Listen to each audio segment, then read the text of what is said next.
Et notre invité ce dimanche est le président de la Fédération des entreprises et des industries de Nouvelle-Calédonie, Xavier Benoît. Bonsoir. Bonsoir.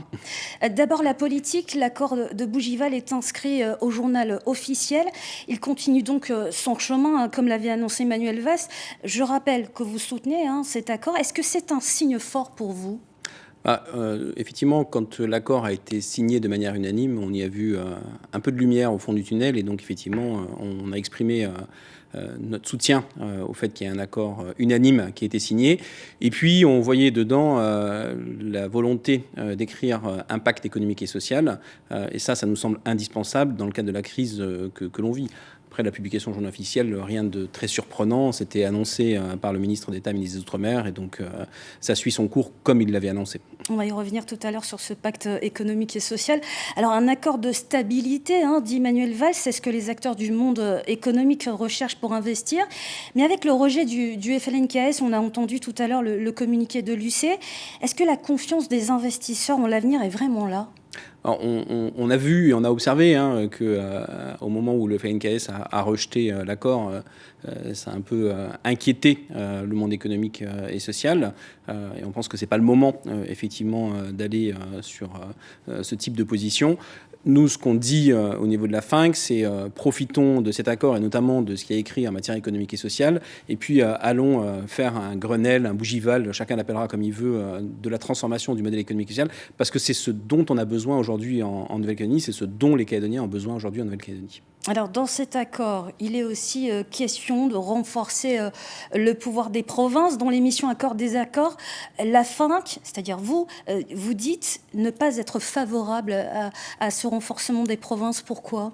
Alors, ce qu'on dit, c'est que l'accord, il est sûrement imparfait, mais accord on voulait, accord on a, et qu'effectivement, dans les imperfections, nous, l'idée de renforcer les provinces, on estime que c'est pas forcément quelque chose dont qu'on a les moyens de se payer. Donc, la question, c'est mettons en place une organisation institutionnelle et politique qu'on a les moyens de se payer, et qu'aujourd'hui, le nombre de strates qu'on a au niveau calédonien dans notre organisation institutionnelle, elle nous coûte beaucoup d'argent.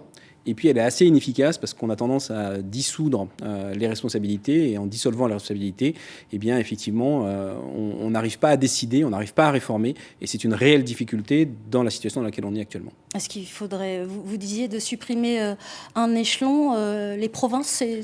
En tous les cas, il faut repenser l'organisation, il faut repenser la répartition des responsabilités. Donc oui, nous, on pense qu'il faut supprimer un échelon, peut-être renforcer l'échelon au niveau des communes, avec de l'intercommunalité qu'on pourrait organiser différemment de ce qu'elle n'est pas organisée aujourd'hui.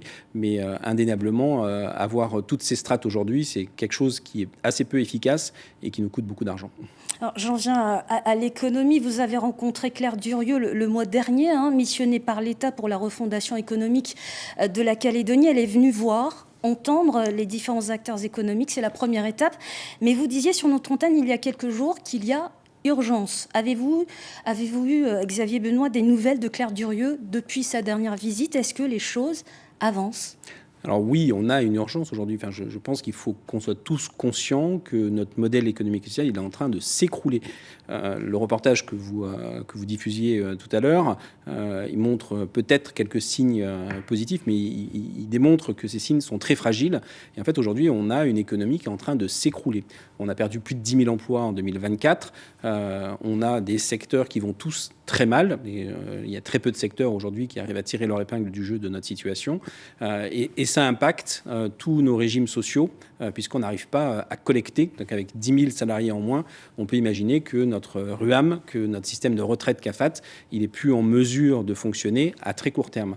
Donc on a rencontré Claire Durieux, on a insisté sur cette nécessité d'engager rapidement les discussions sur ce pacte économique et social. On l'a rappelé à Manuel Valls lors de sa dernière visite, et on a dit que c'était important d'avoir un choc économique, c'est-à-dire qu'il faut lancer quelque chose, parce que pour l'instant on est en train de l'antiponer, donc tout le monde se regarde dans le blanc des yeux, on n'avance pas, et il y a une vraie problématique.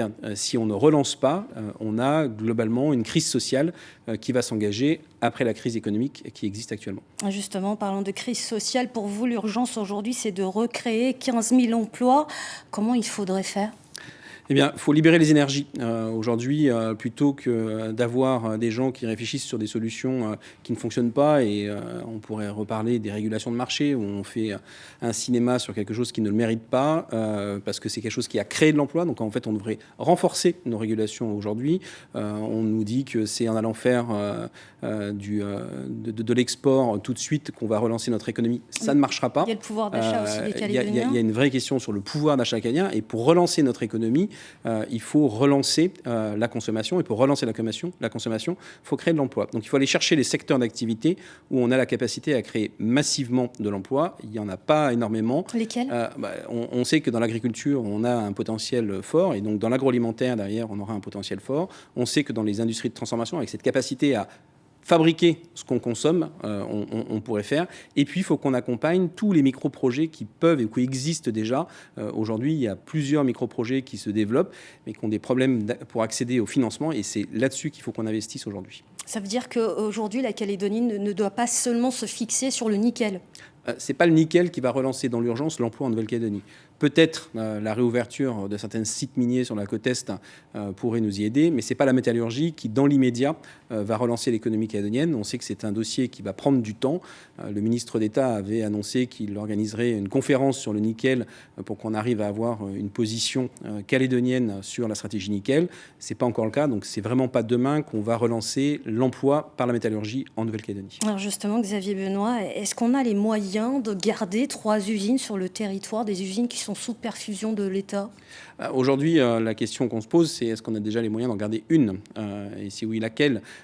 Et puis la deuxième question, c'est est-ce qu'on est capable de créer l'environnement qui fera qu'un industriel viendra reprendre un projet en Calédonie ? Donc c'est là-dessus qu'il faut qu'on se concentre. On sait qu'il y a des enjeux effectivement de rentabilité, de productivité des métallurgistes calédoniens qui existent encore, avec une grosse question sur l'énergie, mais on sait que les solutions, elles n'arriveront pas dans un immédiat à venir. Et puis le premier enjeu, c'est d'arriver à trouver un repreneur ou 2 repreneurs, et que on aura 1 ou 2 usines métallurgiques demain en Nouvelle-Calédonie sous la seule réserve d'ailleurs de trouver des repreneurs. C'est compliqué. Je ne connais pas grand monde qui va investir un copec dans la situation dans laquelle la Calédonie se trouve actuellement. Alors, dernière question, Xavier Benoît, la FINC vient d'être reconnue officiellement comme une organisation représentative des employeurs calédoniens. Qu'est-ce que ça change concrètement pour vous ? Alors pour nous, ça change beaucoup de choses. Ça renforce notre pouvoir d'action. Aujourd'hui, on devient représentatif au même titre que la CPME, l'UDP et le MEDEF en Nouvelle-Calédonie. Donc on est de facto assis, on n'est plus sur un strapontin. Et donc effectivement, les travaux qu'on mène, la volonté, l'énergie que les industriels et les entreprises calédoniennes mettent pour relancer notre modèle, on pourra l'exprimer directement et officiellement. Alors très rapidement, cette reconnaissance vous donne encore plus de poids dans le dialogue social ? Alors oui, ça nous donne plus de poids parce que de facto, on devient membre des organisations paritaires qui existent en Nouvelle-Calédonie, Conseil du dialogue social, Commission pour l'emploi local, CAFAT, etc. Donc ça, c'est un premier point important. Mais surtout, ça nous permettra de faire valoir le point de vue. Et par exemple, dans les points de vue qu'on a à faire valoir, c'est qu'est-ce qu'on pense de la relation à l'État qu'on doit inscrire aujourd'hui pour relancer notre modèle économique calédonien.